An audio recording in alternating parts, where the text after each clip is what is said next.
आज सागर जिले के गढ़ाकोटा के नटराज ऑडिटोरियम में कैबिनेट मंत्री गोपाल भार्गव के द्वारा रेहली विधानसभा के समस्त विभागों के सेवानिवृत्त कर्मचारियों का सम्मान समारोह आयोजित किया गया, जिसमें केंद्र और राज्य के समस्त कर्मचारियों को आमंत्रित किया गया। कार्यक्रम में समस्त कर्मचारियों के ऊपर कैबिनेट मंत्री गोपाल भार्गव ने स्वयं ही पुष्प वर्षा की और हर एक कर्मचारियों को माला पहनाकर और उपहार देकर सम्मानित किया। मंच से संबोधित करते हुए उन्होंने कहा कि रेहली विधानसभा क्षेत्र एक परिवार है और आप सब मेरे बड़े छोटे भाई हैं। मैं भी आपके ही परिवार का एक सदस्य हूं और एक सेवक भी। राजनीति में कभी कोई रिटायर नहीं होता, इसलिए मैं सतत और नितांत आप सभी की सेवा करता रहूंगा। उन्होंने भावुक होते हुए कहा कि गोपाल भार्गव अपने खून की अंतिम बूंद और जिंदगी की अंतिम सांस तक आपके लिए हर मोड़ पर काम आता रहेगा और मेरा एकलौता पुत्र भी आपके लिए निरंतर कार्य करता रहेगा। उन्होंने कहा कि सेवानिवृत्त कर्मचारियों का सम्मान हमारे प्रदेश और देश के लिए एक नवाचार है, जिसकी शुरुआत रेहली विधानसभा से हुई है। इस नवाचार का श्रेय उन्होंने ब्लॉक शिक्षा अधिकारी इंदुनाथ तिवारी और उनकी टीम को दिया, क्योंकि इसकी रूपरेखा को तैयार करने में उनकी महत्वपूर्ण भूमिका रही। आज न्यूज़ 24 के लिए ब्यूरो रिपोर्ट। आज मैं उनको भी स्मरण कर रहा हूँ। आज मैं उनके लिए भी प्रणाम कर रहा हूँ जो गौलोक में है, वैकुंठ लोक में है, उनके लिए भी दोनों हाथ जोड़ के प्रणाम कर रहा हूं।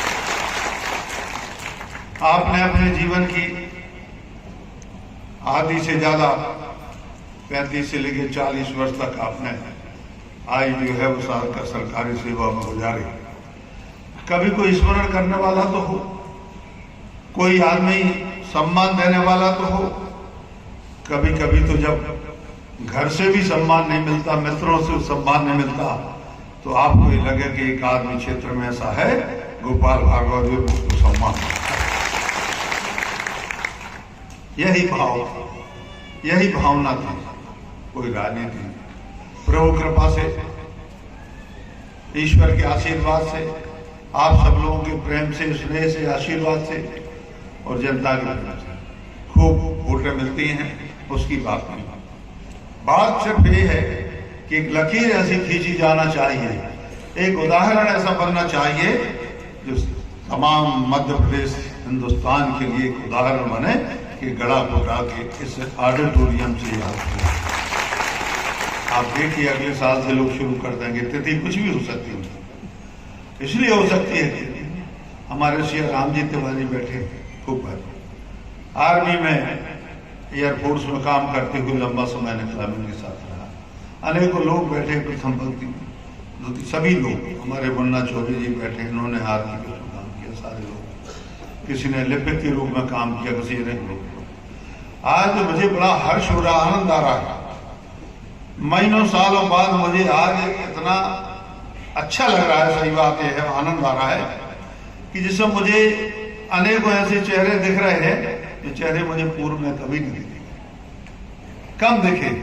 और धीरे धीरे मैं जब दिमाग पर जोर डाल रहा था कि कहाँ थे, किस भाग में थे, तो ये नौबत नहीं आए कि मुझे दिमाग पर जोर डालना पड़े, बल्कि जैसे ही आप सामने दिखें और मुझे स्मरण आ जाए कि आप मनहार जी हंस रहे हैं, पटवारी रहे हैं रेहली में। मैं इसलिए कह रहा हूं, मैं अब होता क्या है कि हम घर भी नहीं जा पाते, समस्याएं इतनी हैं, इतना मायाजाल भी सब फैला हुआ है, आप सब लोग देखते हैं, रोज हजारों लोगों की भीड़। मैं तो ये सोचता हूं कभी कभी कि ये इतने लोग क्यों आए। 1000 से लेके 1500-2000 लोगों के लिए दोपहर से लेके और आधी रात तक में उनके काम करने के, उनको निपटाने के, उनके लिए उनकी समस्या हल करने की कोशिश करता हूँ। एक क्षेत्र में 1.5-2 लाख वोटर होते हैं और मैं सोचता हूँ कि साल में यदि हम गिने तो करोड़ से ऊपर लोग हो जाते हैं। इतने लोग कहाँ से आते हैं? लेकिन किसी ने कहा कि पीड़ा का कोई अंत नहीं है, व्यथा का कोई अंत नहीं है, समस्या का कोई अंत नहीं है। समस्या तो शाश्वत है। जब तक ये जीवन रहेगा, जब तक ये जिंदगी रहेगी, समस्याएं तो बनी रहेंगी, आती रहेंगी, जाती रहेंगी। आप मान के चले कि कोई व्यक्ति की यदि आपने 20 वर्ष की उम्र में समस्या हल कर दी, तो ये जरूरी नहीं कि वो जीवन समस्याहीन रहे, बल्कि उसके लिए फिर समस्या आ सकती, फिर आ सकती है। और इसी कारण से बार बार लोग रिपीट होके, पुनरावृत्त होके यहाँ पर आते हैं। तो मैं सोचता हूँ कि बात भी सही है और भगवान ने मुझे इसके लिए शायद पृथ्वी पर भेजा, जन्म दिया आप लोगों को।